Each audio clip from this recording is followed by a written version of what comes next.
Hello বন্ধুরা, কেমন আছেন সবাই? আশা করি নিশ্চয়ই ভালো আছেন। Welcome to my new blog. আজকের ভিডিওতে আপনাদেরকে বলবো হাইওয়েতে বাইক রাইডিং করার সময় যেসব বিষয়গুলো আমাদেরকে খেয়াল রাখতে হবে।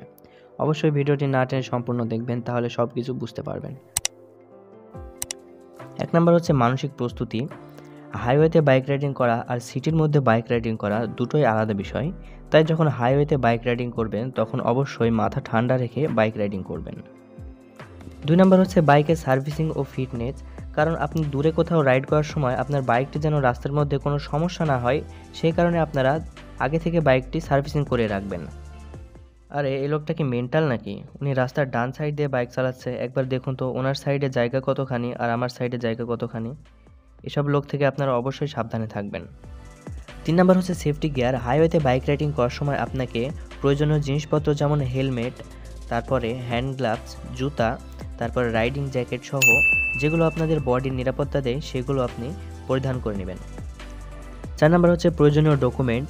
হাইওয়েতে বাইক রাইডিং করার সময় আপনার ড্রাইভিং লাইসেন্স, আপনার এনআইডি কার্ড, বাইকের রেজিস্ট্রেশন পেপার এবং ট্যাক্স টোকেনের পেপার সহ প্রয়োজনীয় কাগজপত্রগুলো নিজের সঙ্গেই রাখবেন।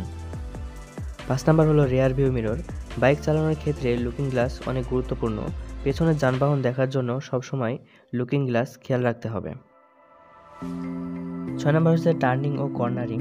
কর্নারিং ও টার্নিং করার সময় সবসময় আপনাদেরকে সতর্ক থাকতে হবে, কারণ আশেপাশের কোনো বড় গাড়ি যেমন বাস বা ট্রাক এগুলো কোনো সময় বাইকারদেরকে খেয়াল করে না। তাই আপনাদেরকে সতর্ক থাকতে হবে এবং অবশ্যই বাইকের পাস লাইট ও ইন্ডিকেটর ব্যবহার করতে হবে।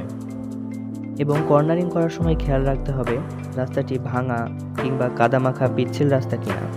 আর কর্নারিং করার সময় অবশ্যই বাইকের স্পিড কমিয়ে রাখবেন। ৭ নাম্বার হচ্ছে ব্রেকিং। বাইক চালানোর সময় ব্রেকিংয়ের ওপর খেয়াল রাখা অনেকটা জরুরি, কারণ আপনি হুটহাট করে কোথাও ব্রেক করে দিলে আপনার পেছন থেকে কোনো গাড়ি এসে ধাক্কা মেরে দিবে, অথবা আপনি যদি অতিরিক্ত গতি নিয়ে ব্রেক ধরেন তাহলে আপনার বাইক আপনার কন্ট্রোল হারাবে। এছাড়া ইমার্জেন্সি সময়ে আপনি আপনার বাইকের ইঞ্জিন ব্রেক ব্যবহার করতে পারেন। ইঞ্জিন ব্রেক হচ্ছে বাইকের ক্লাচ ছেড়ে দেওয়া এবং বাইকের পিকআপ কমিয়ে দিয়ে গিয়ারগুলোকে কমিয়ে দেওয়া হচ্ছে ইঞ্জিন ব্রেক। ৮ নাম্বার হচ্ছে ব্রিজ বা সেতু পার হওয়ার সময় বাইকের স্পিড স্বাভাবিক রাখা। দেখা যাচ্ছে কোনো সময় ব্রিজের উপর অনেক বাতাস প্রবাহ হয়, আর এই বাতাসের ফলে গাড়ি ভারসাম্য হারাতে পারে। তাছাড়া অনেক সময় ব্রিজের চালানোর সময় আশেপাশ দিয়ে কোনো বড় ধরনের বাস বা ট্রাক গেলে তাদের বাতাসে বাইক ভারসাম্য হারাতে পারে, তাই এই বিষয়েও খেয়াল রাখতে হবে। ৯ নাম্বার হচ্ছে সঠিক ওভারটেকিং। ওভারটেকিং করার সময় আমরা লক্ষ্য রাখবো হর্ন, ইন্ডিকেটর এবং পাস লাইট ব্যবহার করার।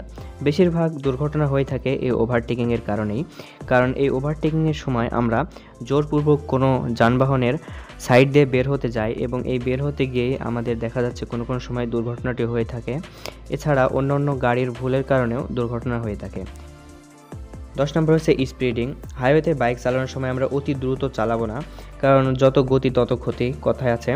তাই আমরা বাইকের স্পিডটাকে সীমিত আকারে বা লিমিটেড রাখার চেষ্টা করব, কারণ দেখা যাচ্ছে কোনো সময় রাস্তার ভিতরে কুকুর বেড়াল চলে আসে, আবার বা অনাকাঙ্ক্ষিতভাবে কেউ রাস্তা পার হতে গিয়ে অ্যাক্সিডেন্ট হয়ে থাকে। আবার দেখা যায় যে বাইক কোনো স্পিড ব্রেকারে গিয়ে দুর্ঘটনা ঘটতে পারে।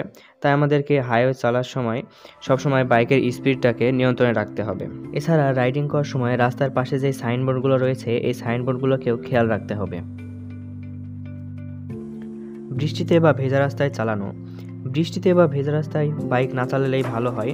যদি কোনো এমার্জেন্সি কারণে চালাতেই হয় তাহলে বৃষ্টির মধ্যে বাইক ৩০ থেকে ৪০-এর মধ্যে চালাবেন এবং বৃষ্টি ছেড়ে গেলে ৫০-এর উপরে তুলবেন না, কারণ বাইকে যে টায়ার থাকে এই টায়ারের গ্রিপ ততটাও ভালো হয় না যা বৃষ্টির মধ্যে চলবে।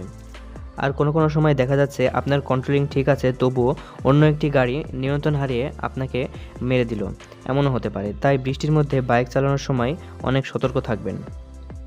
রাতে বাইক রাইডিং করা।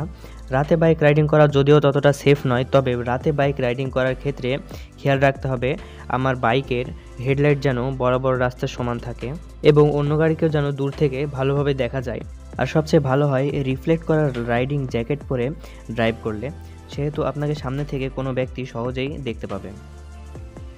তাই উক্ত বিষয়গুলো ফলো করলে হাইওয়েতে নিরাপদে ড্রাইভ করতে পারবেন। এছাড়া আপনার ড্রাইভিং স্কিলের উপরেও আপনার নিরাপত্তা জড়িত।